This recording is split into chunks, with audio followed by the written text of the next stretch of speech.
Olá, pessoal. Hoje, em Introdução e Pessoas, nós falaremos sobre as associações. As associações tratadas lá a partir do artigo 53 do Código Civil, que trata sobre a sua constituição a partir de organização de pessoas, né, para fins não econômicos, tá? No parágrafo único do artigo 53, ele vem dizendo que não há entre os associados direitos e obrigações recíprocas. Por que disso, né? Primeiro que a gente tem aqui uma condição de não, né, de finalidade não econômica para essas associações. E principalmente porque a finalidade da existência dessas associações, elas devem ser lá para fins altruísticos, religiosos, educativos, culturais, tá? Sempre levando essas condições de não ter a finalidade econômica, tá bom? Justamente por essa razão, eu não tenho entre esses associados direitos e obrigações recíprocas, tá?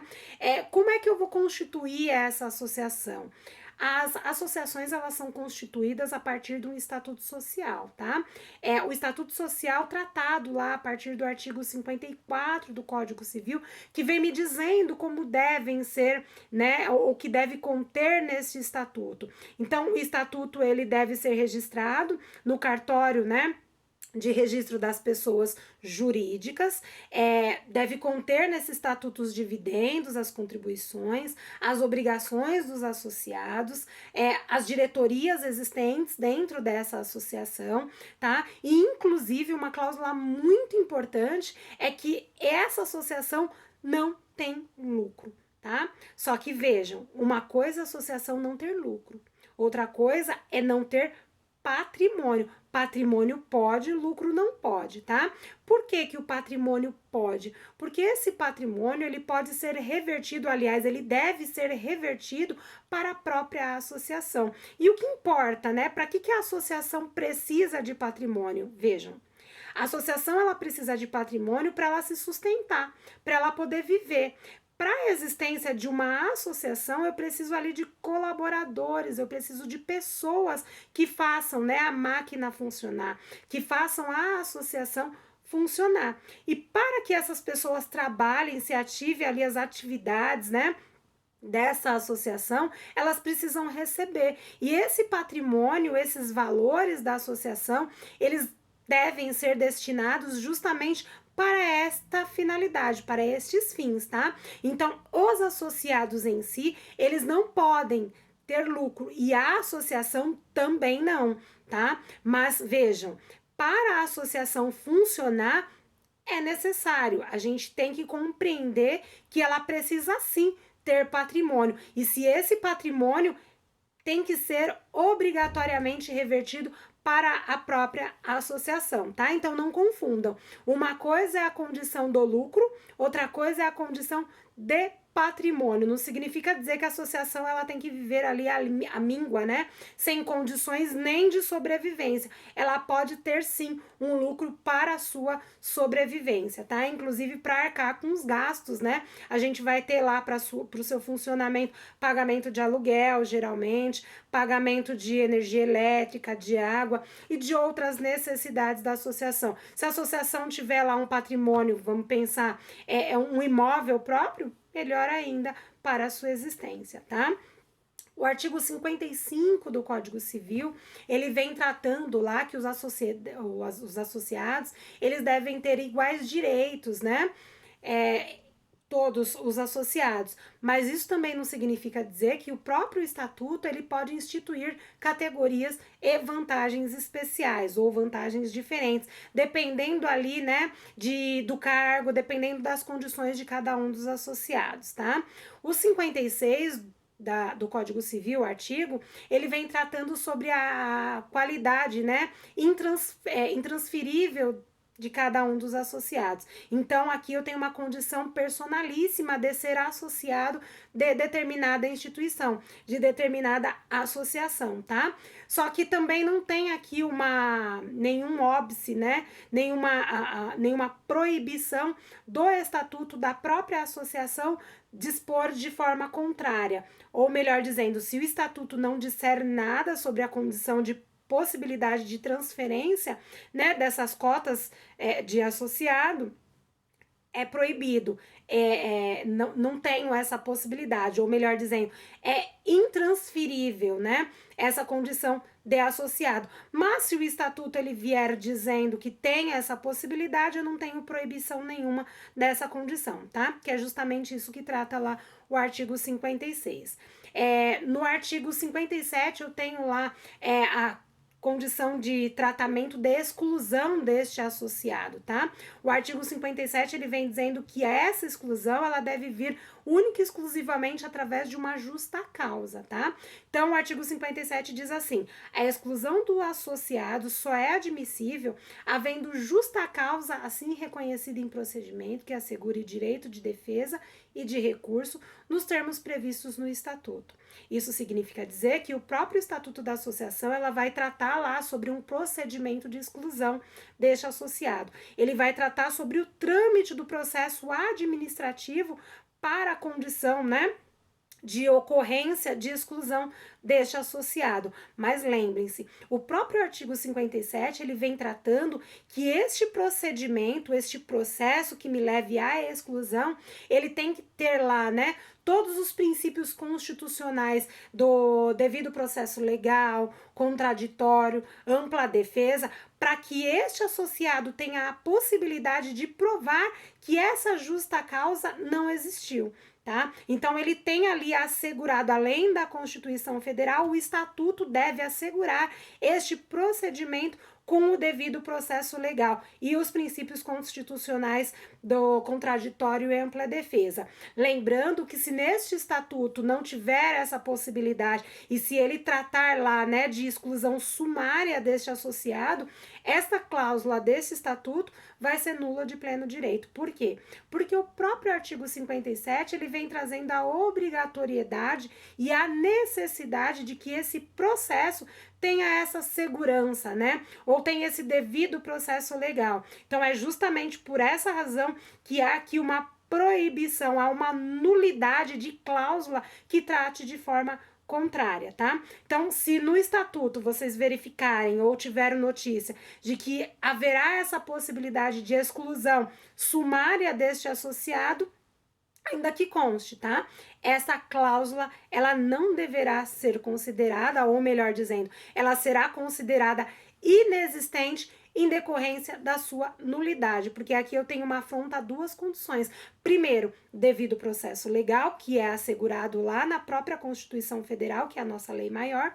Segundo, porque o próprio artigo 57 ele vem me trazendo a possibilidade dessa segurança de direito de defesa e do direito de recurso. Então, essa exclusão ela só vai ocorrer quando tiver lá esgotado todas as possibilidades para este associado comprovar, né, a sua inocência, ou melhor dizendo, que não ocorreu esta justa causa. E, inclusive, por esta razão, o próprio artigo 58 do próprio Código Civil vem trazendo que nenhum associado poderá ser impedido de exercer direito ou função que tenha sido, né, legitimamente conferido a ele, a não ser nos casos e na forma previsto na lei ou no próprio estatuto. Então, vejam, não é porque aquele determinado associado ele tem lá um processo, né, um processo administrativo para exclusão dele dessa associação, que ele não tenha, né, ou que ele possa ali obrigatoriamente ficar afastado ou impedido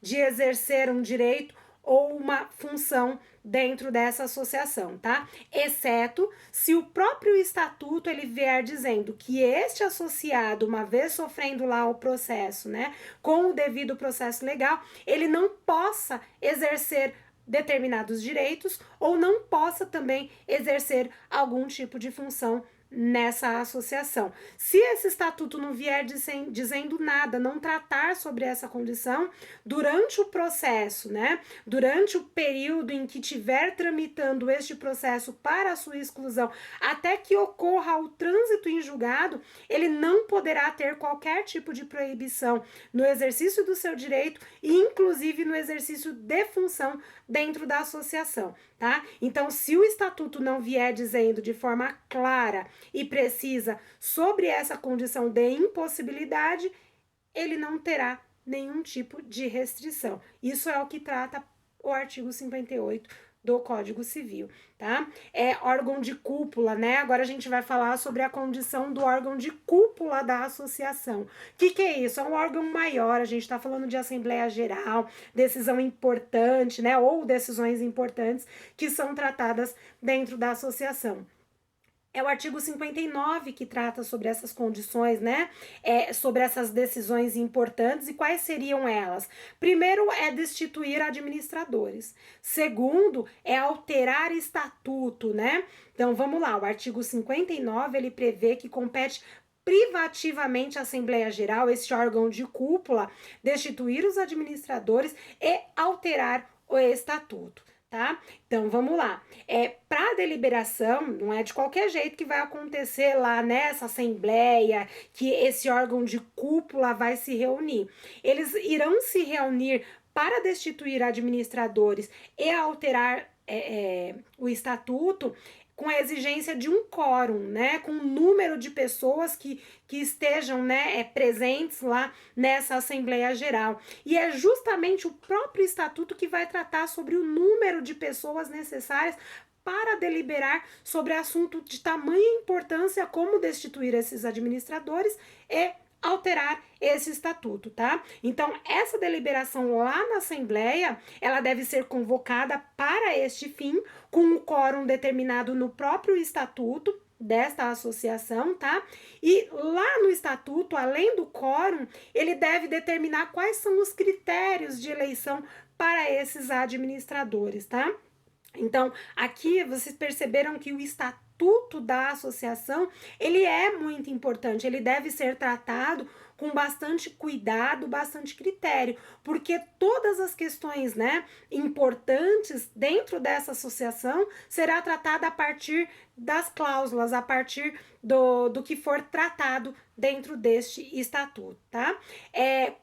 Quando que vai ocorrer a dissolução, né? A extinção desta associação? A dissolução da associação, ela ocorre sempre que ocorrer o término da sua finalidade. Mas como assim ocorreu o término da finalidade? Nós vimos lá no início, né, da aula que a finalidade geralmente é para fins altruísticos, religiosos, educativos, culturais, tá? Então, quando essa finalidade é educativa, altruística, religiosa, cultural, ela acabar, não existir mais dentro desta associação, ela vai ser dissolvida, ela vai ser extinta, essa associação. E aí é justamente o artigo 61 que vai tratar sobre essa condição, né? Sobre o patrimônio, tá? Uma vez dissolvida, eu disse que ela não podia ter lucro, mas ela podia ter patrimônio. E o que acontece com tudo, né? Eu dissolvo a associação e os bens e o patrimônio dela. O que eu faço? O artigo 61, ele vem dizendo que o patrimônio, né, o remanescente dessa associação, depois de deduzidos as despesas, né, depois de deduzido aí as dívidas, se é que existem, o pagamento de tudo que tiver da associação, se for o caso, cotas, frações, né, ideais, será destinado o que sobrar, o remanescente, a entidades de fins não econômicos designadas lá no próprio estatuto. Se no estatuto já disser, olha, uma vez dissolvida essa associação, todo o patrimônio remanescente vai para tal associação, é isso que vai acontecer, tá? Só que pode ser que esse estatuto não fez essa previsão, né, de dizer, ó, uma vez dissolvida vai para tal lugar. E aí, como é que a gente faz? O artigo 61 tratou sobre isso também. Ele veio dizendo que nos casos omissos, dizendo para onde vai esse saldo, esse patrimônio remanescente, por deliberação dos associados, se também não houver, vai ter a destinação lá à instituição municipal, estadual ou federal de fins idôneos e de fins idênticos ou semelhantes ao dessa associação que se extinguiu, tá? Que foi dissolvida. Então, ali, os próprios associados, eles vão deliberar e dizer, olha, a gente vai mandar para tal associação, mas qualquer uma. Não, para a associação, alguma instituição municipal, estadual ou federal que tenha ali fins idênticos ou semelhantes a essa associação existente anteriormente e que agora foi dissolvida, tá? O parágrafo 1º do artigo 61, ele vem dizendo que por cláusula do estatuto ou no silêncio, por deliberação dos associados, podem esses, no caso os associados, antes da destinação do remanescente, referida neste artigo, do que sobrar, né, desses valores, receberem restituição atualizada do respectivo valor, referente às contribuições em que tiver prestado ao patrimônio da associação. E o parágrafo 2º vem dizendo também que, não existindo no município, no estado, no Distrito Federal ou no território, a associação que tiver sede, instituição nas condições indicadas no artigo, que é em condições semelhantes ou iguais, o que remanescer do seu patrimônio dessa associação dissolvida se devolverá à Fazenda do Estado, do Distrito Federal ou da União. Olha que interessante aqui, né? Por que disso, né? Por que esses valores vão lá para o Estado, para o Distrito Federal, para a União? Porque a finalidade lá no início era não ter lucro, né? Ou melhor dizendo, não poderia em hipótese alguma, que é justamente o que é tratado no artigo 53 do Código Civil, que a caracterização das associações é justamente a organização de pessoas sem fins econômicos, ou melhor, com fins não econômicos, tá? Então é justamente por essa razão. Se eu me organizei para fazer o bem, né, para fins altruísticos, se eu me organizei para fins religiosos, para fins culturais, educativos, e eu não tinha a possibilidade de obter ali valores com essas condições, porque eu sou uma pessoa boa, né, e faço tudo isso por altruísmo, por bondade, essa é a condição, que vá tudo no momento da sua dissolução para o Estado, município, Distrito Federal ou para a União, tá bom? Eu vou ficando por aqui na aula de associações. Na próxima aula nós falaremos sobre fundações, tá? Boa semana a todos vocês, espero que vocês fiquem bem e cuidem-se, tá? Até mais, pessoal. Obrigada, até mais.